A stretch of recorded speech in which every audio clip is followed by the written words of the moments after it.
Halo, besinya kata nih. Besti, seperti yang udah diinfokan sama Nikita Mirzani usai sidang kemarin 18 September 2025, di mana kata Nikita mengiyakan perihal gugatan Wan Prestasi terhadap Reza Gladys.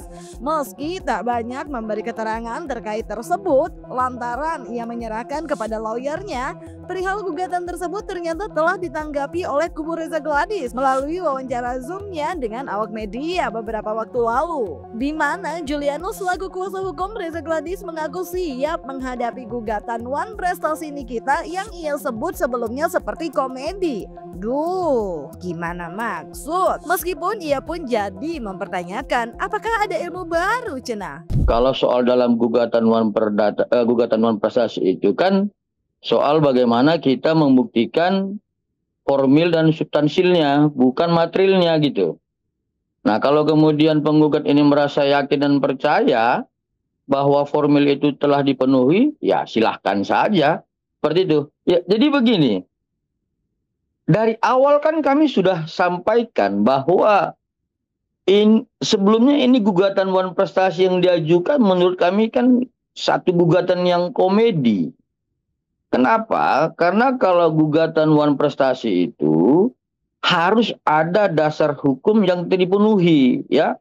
Secara umum itu sebagaimana 1234 KU Perdata, 1243 KU Perdata, 1320, 1238, 1246 KU Perdata. Nah, kemudian setelah kami analisa pada saat gugatan sebelumnya, kami tidak melihat bahwa dasar hukum tentang gugatan Wan Prestasi yang kami sebutkan barusan itu terpenuhi. Jadi kalau kemudian pada saat itu penggugat melalui kuasa hukumnya mencabut gugatannya karena dengan alasan tertentu, menurut kami sudah benar.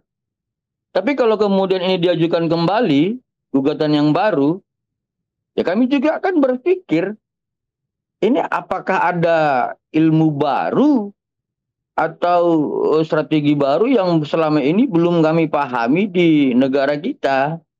Jadi ya kami juga akan melihat seperti apa dalil-dalil gugatan yang akan diajukan penggugat dalam hal ini adalah Nikita Mirzani dan Ismail Marzuki, seperti itu. Ya, Nikita memang tengah mengajukan gugatan Wan Prestasinya lagi, Besti. Dan gak main-main. Dalam gugatannya tersebut, Nikita bahkan memalsukan angka 114 miliar dalam gugatannya terhadap Reza Gladys. Namun uniknya, tak cuma Nikita, tapi Mail pun merasa 114 miliar sebenarnya gak sebanding dengan kerugian yang sudah dialami. Kalau Niki menyebut dengan dipenjara banyak proyek dan pekerjaan yang harus tercancel, terlebih waktunya bersama anak juga hilang, Mail bahkan menyebut harusnya 500 miliar aja kalau tahu bakal disebut memeras cenah Besti. Dan setelah tiga uang dengan Nikita, meski belum diceritakan oleh Niki perihal gugatan Wan Prestasi yang kembali didaftarkan oleh Niki terhadap Reza Gladys, namun masalah kerugian besar yang sudah dialami Nikita pun diiyakan oleh Dr. Oki, Besti. Terlebih menurutnya sebelum masuk ke Polda ada film yang harusnya dia dapatkan dan juga job of air yang harusnya sudah full sampai akhir tahun yang terpaksa tidak bisa dijalani karena dipenjara. Mereka alami tidak ada di setting, tidak ada diajarin, semuanya ya natural aja. Mungkin beberapa kali gugatan memang bisa merasa merugikan sebegitunya. Kalau rugi pasti rugi, kan udah 7 bulan. Harusnya film Kang Mak X Nenek Gayung kan harusnya aku kan utama. Ditahan jadi enggak. Komik 8 harusnya aku juga main, ternyata enggak karena masih ditahan. Ini rugi berapa miliar sih, Mi? Wah, kalau miliar nggak tahu deh, apalagi anak kan, anak udah nggak penilai harganya.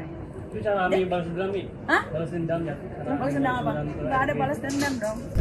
Kak Niki, mungkin ada gugatan non prestasi baru, ada gugatan non prestasi yang baru, Ami. Ami apa, Ami? Hanya lawyer. Kenapa buat lagi mungkin Ami? Gugat lah, kamu udah rugi banyak. Waktu. Jadi berapa? Apa 115 miliar nggak terlalu kecil? Kecil ya, ya udah kalau gitu gua tambahin dah.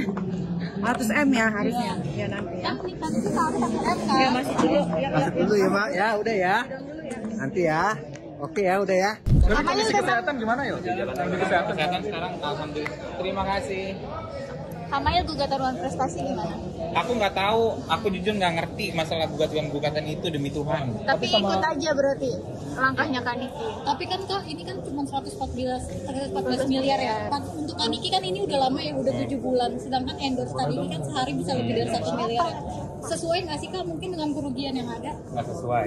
Untuk Kamayel sendiri kan juga pasti ada kerugian nih soal Tahu ini, Kak. gitu kalau misalnya dibilang sekarang meres, tahu gitu, saya minta aja 500 M, nggak apa-apa saya dipenjara 20 tahun, tapi 500 M. NM yang mengajukan gugatan manifestasi kembali kepada RJ, mungkin tanggapan dokter seperti apa? Saya nggak tahu secara detailnya karena Nikita juga nggak cerita tentang itu, gitu. Ya semoga aja yang terbaik lah untuk kedua belah pihak ya, supaya mungkin udah terlalu lama juga, mungkin penonton juga udah terlalu jengah ya dengan permasalahan ini ya. Semoga yang terbaik aja lah supaya dari kedua belah pihak sama-sama. Tapi setuju dok, mungkin apalagi kan kalau NM kan semenjak ditahan jadinya tidak bekerja, jadi banyak kerugian yang dirasakan. Oh iya lah, jadi banyak tanggungannya, jadinya tidak bekerja, jadi banyak mengalami kerugian materi dan imaterial. Membuat 114 miliar dok, gimana tanggapannya dok? Ya itu kan namanya juga kerugian ya, itu mau dia ngajuin 100 miliar, 200 miliar, 1 triliun, 10 triliun, itu terserah ya, balik lagi nanti keputusan hakim. Berarti nggak sempat cerita ke dokter yang ingin... Enggak, kalau soal ini. Tapi kan untuk seorang Nikita Mirzani untuk 114 miliar ini terbilang kecil ya dok, apalagi kalau misalkan endorse-nya Kaniki bisa dibilang sehari 1 miliar, sedangkan ini udah ditahanan udah 7 bulan ya. Benar, itu dia, makanya ya dia nggak bisa nerima kerja, nggak bisa nerima visit, nggak bisa nerima BA, apalagi dengan isu-isu kayak gini mungkin kan brand-brand juga jadi bingung, ataupun banyak ada 2 film dia jadinya mangkir, karena saya ingat banget dia waktu itu sebelum masuk di Polda Metro dia itu lagi mau reading film baru, akhirnya nggak bisa, apalagi dia waktu itu juga ada program Ramadan cancel banyak sekali, terus juga off air dia di cancel karena off air dia itu sampai akhir tahun ini itu sudah ada tiap minggunya full. Nah, Besti, dalam gugatan Wan Prestasi yang kini kembali didaftarkan oleh Nikita, dikabarkan ada perbedaan dengan gugatan Wan Prestasi sebelumnya yang sudah ia cabut. Di mana kalau dalam gugatan sebelumnya terdapat nama Reza Gladys dan turut tergugatnya adalah pihak kepolisian, kejaksaan dan pihak developer. Namun gugatan yang sekarang kembali didaftarkan dikabarkan hanya nama Reza Gladys dan suaminya nih yang menjadi tergugat. Nah, melihat hal tersebut bagaimana ya tanggapan kubu Reza Gladys? Terlebih angka yang digugat dalam Wan Prestasi yang sekarang itu lebih dari angka yang sebelumnya nih. Jadi menurut kami itu tidak ada persoalan. Yang pasti adalah yang tergugat klien kami yaitu Dr. Reza Gladys dan kemudian Dr. Otobah Mufid. Soal kemudian tergugat itu menurut kami adalah hal yang menurut mereka itu yang harus dibebankan bertanggung jawab atau tidak, itu saja sebenarnya. Tapi kembali begini, kami hanya melihat apakah nanti ya penggugat ini bisa membuktikan azas formil terhadap gugatan Wan Prestasi. Yang pertama, apakah si penggugat mampu ya menyajikan pembuktian tentang perjanjian yang sah antara kedua belah pihak. Kami ingin cari ilmu juga ya terhadap adanya angka yang 114 miliar yang diajukan itu. Karena kalau kita berbicara, kalaulah seandainya ya bahwa adanya perjanjian yang sah, ya seandainya ini kita seandainya ya, tentang objeknya itu adalah 4 miliar, kami bingung hitung-hitungannya dari mana, kenapa tiba-tiba menjadi 114 miliar. Sementara kalau menghitung tentang ganti rugi dan hal sebagainya terhadap gugatan Wan Prestasi, sudah diatur dalam hukum perdata kita sebagaimana 1246 KUH Perdata.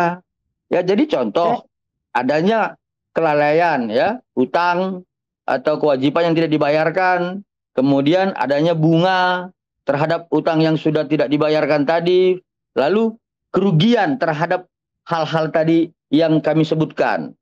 Nah, kan harus ada konstruksi perhitungan yang jelas, yang real gitu.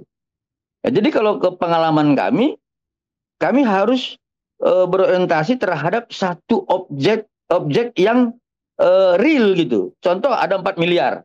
Kemudian ada seseorang kreditur atau debitur yang lalai. Kami hitung bunganya. Tambah lagi dengan kerugian terhadap tidak dibayar selama berapa lama, begitu. Nah, itu kan jelas konstruksi perhitungannya gitu. Tapi kalau kemudian dengan angka 114 miliar dengan koefisien 4 miliar, kami bingung dari mana. Ya, padahal yang 4 miliar itu sudah jelas.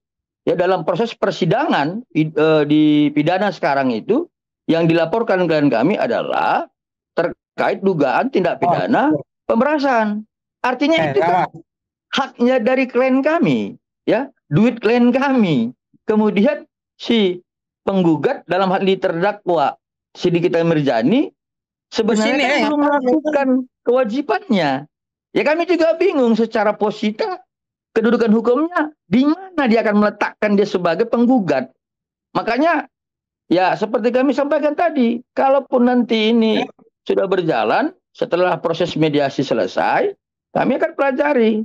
Ya, gugatan non-prestasi yang sebelumnya telah resmi dicabut kubu Nikita beberapa waktu lalu dengan alasan ingin fokus di kasus pidana memang cukup mengejutkan ya Besti. Terlebih kasus pidana yang kini masih dalam persidangan masih bergulir. Nikita emang selalu punya rahasia yang kemudian mengejutkan ketika diumumkan. Namun mengenai langkahnya tersebut dengan kembali mendaftarkan gugatan non-prestasi, benarkah sudah merupakan langkah yang benar?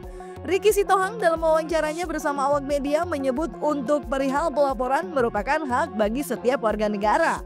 Namun ia pun seraya menyarankan agar menyelesaikan persidangannya di kasus pidananya dulu, cenah. Kira-kira kenapa ya alasannya? Sebaiknya setelah selesai putusan sidang pengadilan ini baru diajukan. Kalau dikatakan nih one prestasi yang mana? Saya juga bingung. Lebih bagus dikatakan sama dia adalah PMH. Atau PMH enggak? Perbuatan melawan hukum, berbeda. Kalau prestasi ini kan berarti kesepakatan antar pihak tentang suatu ikatan perjanjian yang mana tidak dilakukan oleh salah satu pihak atau bahasa hukumnya itu ingkar janji. Itu namanya one prestasi. Nah sekarang kalau sesuatu yang dilakukan itu ya bertentangan dengan akidah hukum dan berbau pidana, itu udah jelas one prestasi itu gugur, nggak bisa berlaku. Biar kalian tahu semua tuh media ya. Jadi sesuatu yang berbau pidana itu tidak bisa diajukan jadi one prestasi. Berarti didahulukan hukum pidananya. Nah, hemat saya, saran saya sebaiknya dilakukan saja nanti setelah adanya putusan. Kalaupun mau dilakukan tuh gugatan tuh lebih bagus dilakukan dengan PMH, perbuatan melawan hukum. Perbuatan melawan hukum itu berarti kita meminta ada dua hal. Satu dibuktikan dan satu kita minta kepastian kepada pihak pengadilan bahwa apa yang saya lakukan ini benar. Nggak usah memaksa atau menjustis lawan kita itu bahwa dia tuh telah melakukan perbuatan melawan hukum. Itu malah absurd nanti. Dengan meminta kepada hakim pengadilan bahwa apa yang saya lakukan itu betul, itu secara tidak langsung menyatakan bahwa yang itu salah. Baru dilakukan langkah-langkah berikutnya. Jadi sampaikan kepada media biar tahu juga media ini hukum ya. Nah Besti, setali tiga uang dengan Ricky Sitohang, praktisi hukum Nicholas Kili-Kili pun seraya diduga mempertanyakan perihal perjanjian yang disebut one prestasi. Mengingat diduga yang dilakukan antara Niki dan Reza Gladys tidak secara tertulis. Terlebih menurutnya jika didaftarkan kembali maka tidak akan bisa menggunakan bukti yang sama cenah. Apalagi perihal angka dalam gugatan baru yang juga berubah dari 100 miliar menjadi 114 miliar disebut Nicholas adalah terlalu mengada-ada. Meskipun menurutnya nanti biarkan hakim yang memutuskan. Kalau dari pandangan hukum saya itu biasanya tidak boleh pakai bukti yang sama karena sudah menggugat dicabut lagi, dia nggak boleh pakai bukti yang sama. Harus ada bukti lain yang menguatkan untuk dia menggugat ulang. Bisa dikatakan berarti nanti itu tidak memenuhi unsur lagi dong kalau dengan bukti yang sama ya? Ya itu kewenangannya hakim memenuhi unsur atau tidak itu nanti hakim yang putusin. Nah, menurut saya yang dikatakan wan prestasi itu kan fakta super standar. Undang-undang dibuat untuk disepakati bersama. Perjanjian dibuat sebagai undang-undang untuk disepakati bersama. Nah, perjanjian yang mana yang dibuat sehingga disepakati bersama? Kalau hanya by telepon, voice note dan sebagainya, saya pikir itu bagian dari petunjuk saja, tapi nggak bisa dijadikan sebagai dasar untuk menggugat. Kalau perjanjian itu tertulis sih Bang, tanpa mengucapkan negara itu materai, tapi ada tanggal kedua belah pihak, bisa nggak? Nah, itu bisa saja dipakai sebagai, kalau misalnya tidak pakai materai, ya. Tetapi kembali lagi, kalau kita kembali ke undang-undang, segala sesuatu perjanjian itu dianggap sah kalau ada materai 10.000. Karena itu aturan kan. Berarti kalau dia mau menggugat apapun segala macam tanpa mengisahkan negara itu, iya, nanti itu hakim yang putusin lah. Kita udah tahu jawabnya, cuma nanti hakim yang putusin lah. Karena saya bukan hakim, ini kan sudah masuk ranah pengadilan soalnya. Oke, kalau dengan angka 114 miliar ini value ini unvalue dalam artian bebas-bebasnya sih udah habis orang 114, kemarin 4 miliar kan 14. Itu terlalu mengada-ngada, bagi saya itu mengada-ngada. Jadi kita itu menuntut sesuatu itu yang masuk akal, masuk logika manusia. Tapi kalau sudah lebay, itu paling diketawain sama hakimnya. Nah, seperti itu. Ya udahlah ya Besti, mari kita lihat aja nanti alur dan prosesnya. Semoga semua berjalan baik dan menemukan titik terang ya. Serta semua mendapatkan keadilannya. Jangan lupa like, subscribe biar bisa dapetin video berita kecil lainnya. Cuma di Kata Ani Besti.